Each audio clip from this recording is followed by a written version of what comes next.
Tonight, NFL draft. Draft day, Johnny Manziel. Oh, out of rehab, so good for him. 5 years later. But let's touch on draft, especially your team, the Packers. What are some things that you need Green Bay to do to get past the Seahawks? Well, this team doesn't have a lot of holes on their roster. I mean, they were 5 minutes away from going to the Super Bowl, but there are a couple of needs that they do need. Another cornerback, they lost Tremont, they lost Devon House this past year. They need inside linebacker. And I guess you probably, on offense, probably throw in tight end help. But when you address those needs at the 30th pick, it's kind of hard to. The top tight end, Max Williams here at the University of Minnesota, is he really worth the first-round pick? Sky-U-Ma. Yeah. Top inside linebacker is Eric Kendricks, I believe, from UCLA. Little light in the plans, only about 6 foot, 230 pounds. Top corner, Trey Wayans out of Michigan State, Wisconsin native, but he's probably far off the board. We don't know who's going to be there. Probably what the Packers probably going to do is probably trade out the 30th pick. Let one of these teams that need a quarterback come in and draft a third quarterback, probably Bryce Petty or Brent Hundley, somebody of that nature to come in. But I know I was looking at the Chicago Bears mock draft, and something that scares me a lot. It's what scared me to see another prolific wide receiver in this division. Not too long ago, Randy Moss was just out of here. AP might be out of here. We just lost Ndamukong Suh out this division. Now I'm hearing that Mr. Cooper or Mr. White might be in a Bears uniform if he's there. Ty, what do you think about that? After this past season, we lost Brandon Marshall, and it hurt the city of Chicago. Yeah, that hurt. They was ready to riot.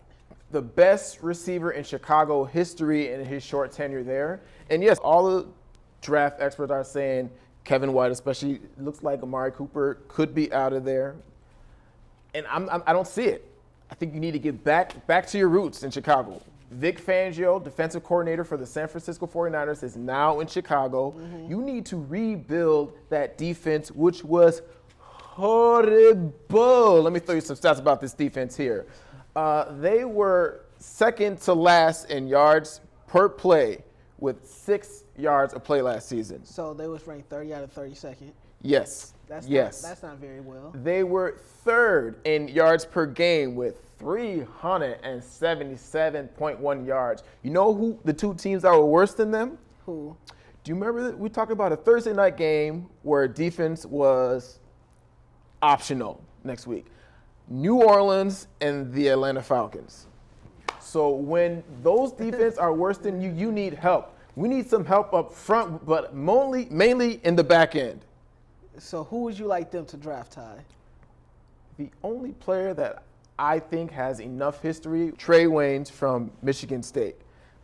Landon Collins from Alabama. We've seen how some of these Alabama products are when they get into the league. Well, the last couple that the Packers have picked kind of have been very successful. Ha-Ha Clinton Dix and Mr. Eddie Lacy. Ha-ha 2-point conversions.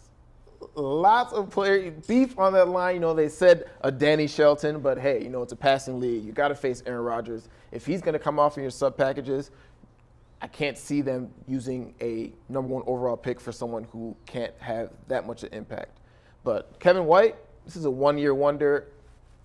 Please don't roll the dice. Go for a sure thing. If Amari Cooper is there, then I'm more okay with you taking Cooper. I think Amari Cooper is probably the best wide receiver in this draft class. I think this draft class can compare to the 14 draft class just a year before. When you look at Cooper, when you look at Devontae Parker, when you look at White, then you look at some of these other receivers, Jalen Strong, Perriman, from the University of Miami, Philip Dorsett, speedster. So when you look at some of these receivers compared to the ones last year of Sammy Watkins, Odell Beckham Jr., Mike Evans, I think they compare. This is going to be another pretty good wide receiver class. But what separates this class from last year's class, the running backs. Definitely the running backs. And I would love to see Green Bay get Duke Johnson from the University of Miami, a speedster, someone to balance the power of Lacy and have a little lightning. Somebody that can give a little 90-yard touchdown. I mean, when you got 6'3", 230-pound MVP himself back there, you really don't have too many things to really worry about. This is true. This is true. You like Duke. I like Dorsett. Just mentioned him. Again, I believe as the Chicago Bears need to take a pass on a wide receiver and work on that defense, which was so awful. It's something we're not accustomed to seeing in Chicago, and take a speedster later on. Not to mention your last Hurricane, Devin Hester, has moved on to Atlanta, and we've taken a hit in special teams. So when you have a quarterback who's serving turnovers left and right, it really helps when you're missing that field position that Devin had. So when you have Philip Dorsett, second fastest 40 in the combine, got paid by, I believe it was Adidas, gave some money to the top 2 40s at the combine. You need that element back inside your offense. You know, I just can't wait to see Jimmy Clausen for Thanksgiving. But let's move on to our another subject. Shade!